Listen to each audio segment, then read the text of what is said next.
How do you lose weight to improve your cycling performance? As always, today we're going to be tackling this question by taking a look at the science. I'll be discussing manipulating carbs, fat, and protein to lose weight. Specifically, will cutting carbs from your diet help with weight loss or not? At the end of the video, I'll give you an example of an optimal day of eating to facilitate weight loss and optimal performance on the bike.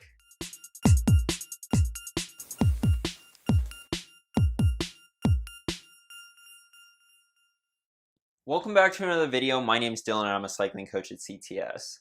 I've done a video on weight loss before, but it's such an important topic for cyclists that it really deserves a refresher. For the majority of riders, losing weight can be one of the most effective ways to improve your cycling performance, especially when climbing.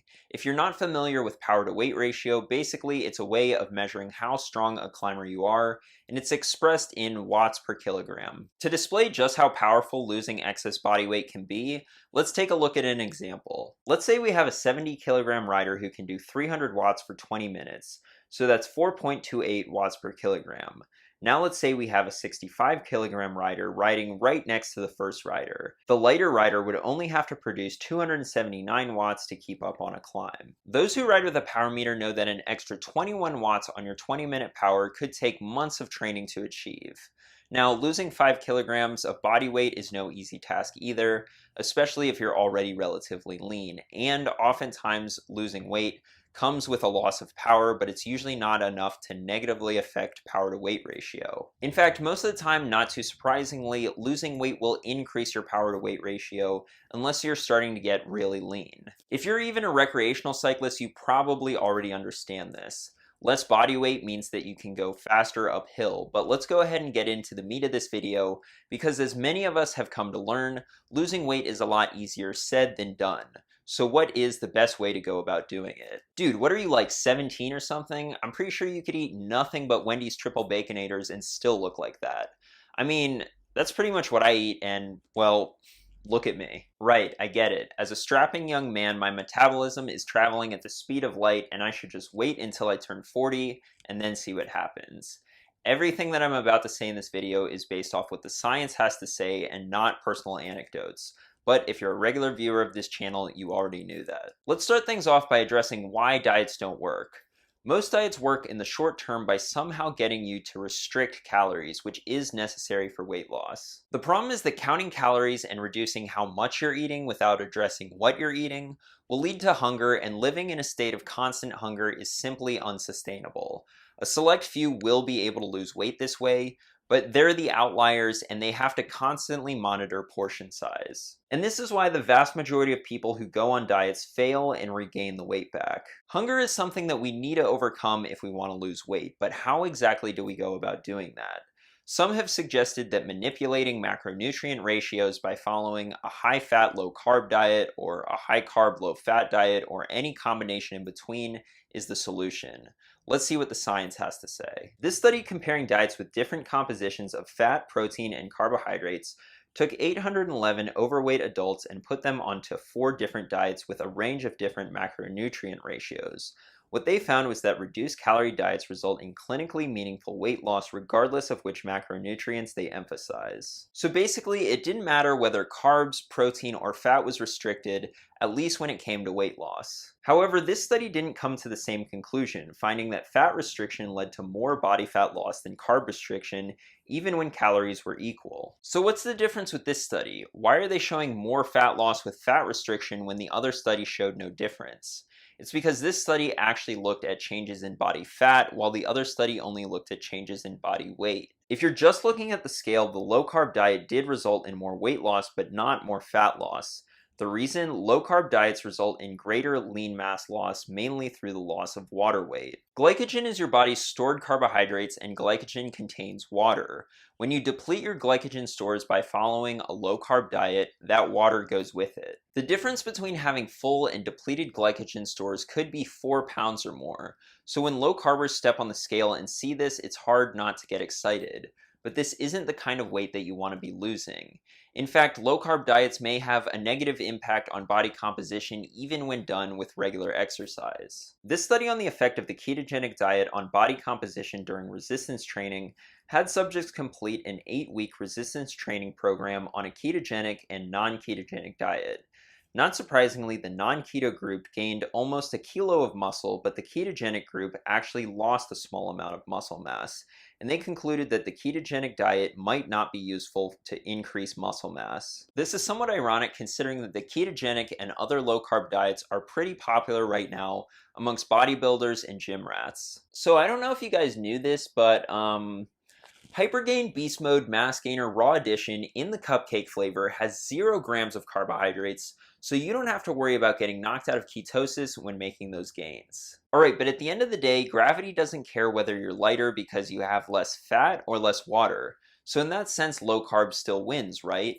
Well, not exactly, because remember, our ultimate goal is to actually ride faster, and following a low-carb diet certainly won't help with that. This review on carbohydrate dependence in endurance athletes concluded that despite renewed popular interest in high-fat, low-carb diets for endurance sports, fat-rich diets do not spare carbohydrates or improve training capacity and performance, but instead directly impair rates of muscle glycogenolysis and energy flux. From this review on periodized nutrition for athletes, the ketogenic diet has received considerable attention in the popular press, and many claims have been made recently. However, it is important to realize that to date, not a single study has demonstrated performance benefits of a ketogenic diet, and the evidence that carbs improve performance is overwhelming. This 2011 meta-analysis that looked at 88 randomized crossover studies on carbohydrate consumption and endurance performance came to the conclusion that carbohydrates show a large benefit to performance. Basically, low carb is not the method that you should choose to lose weight or increase your cycling performance.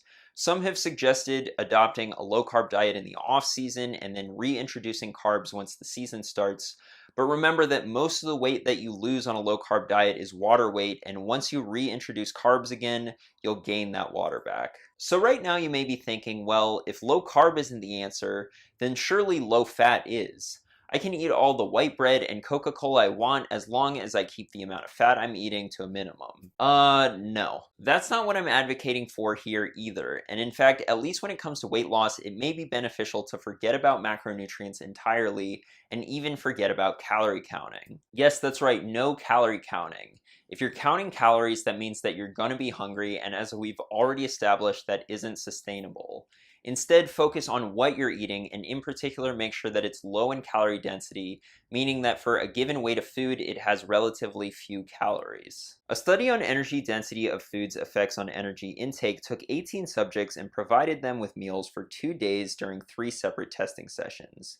In these 3 sessions, subjects consumed either low, medium, or high energy density or calorie density meals. The results showed that significantly more calories were consumed for the higher energy density conditions, even though the amount of food by weight was relatively similar. Calories consumed were around 1,800 calories for the high energy density group and below 1,400 calories for the low. The study concluded that energy density influenced energy intake independent of macronutrient composition, and that subjects reported no difference in feelings of hunger or fullness. Carbs, protein, fat, that wasn't as important as the overall calorie density of the diet, and these results have been shown over the long term as well. A study on energy density's effects on weight change over 6 years took 186 subjects and measured the energy density of their diet. 6 years later, they found that energy density of the diet did not change for the individuals, and that a higher energy density was associated with weight gain and a higher BMI. The study concluded that low energy density diets moderate weight gain, and that a lower energy density can be achieved by consuming more fruits and vegetables. This review on dietary energy density and body weight, looking at many studies, confirmed this, concluding that their findings highlight the growing body of scientific evidence suggesting a relationship between energy density and body weight, and that consuming diets low in energy density may be an effective strategy for managing body weight. So this whole low calorie density thing sounds pretty good in theory, but what does it actually look like? What will you actually be eating? As we can see from this calorie density chart, foods with the lowest calorie density are vegetables, averaging just 0.3 calories per gram, and then fruits averaging just 0.7 calories per gram. These are the foods that should take up the bulk of your diet, unprocessed in their whole form.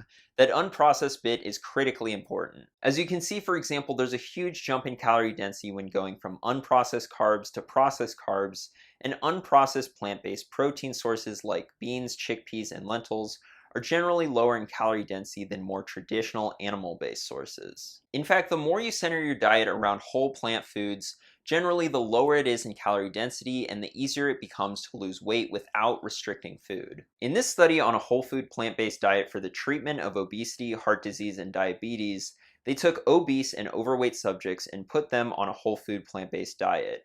They concluded that to the best of our knowledge, this research has achieved greater weight loss at 6 and 12 months than any other trial that does not limit energy intake or mandate regular exercise, and these results have been confirmed in the literature. This is the reason why those following fully plant-based diets on average have the lowest BMI, even over vegetarians and pescatarians. This does not mean that a plant-based diet is the cure-all.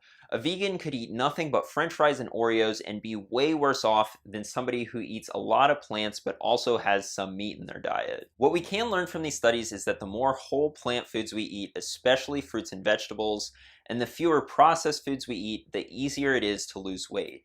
Let me take you into a day of eating for me so I can show you what this looks like. For breakfast, I usually have 2 bowls of oatmeal with a scoop of peanut butter or other nut butter, strawberries, blueberries, blackberries, and a banana. Notice how I didn't put amounts in here.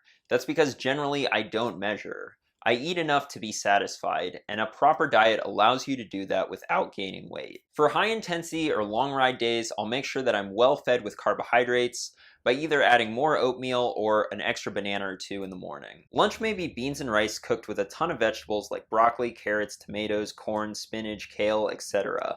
And again, the portion size is just enough to leave you satisfied. Depending on my ride schedule, I'll snack on fruit throughout the day. And then for dinner, I may have black bean burgers with quinoa, potatoes, and a big salad of lettuce, onions, tomatoes, peppers, avocado, etc. Ugh. Dude, your diet looks like something that a barefoot drum circle guy with an ironic mustache and a man bun would eat. When you look at your meal, make sure that vegetables are taking up the majority of your plate.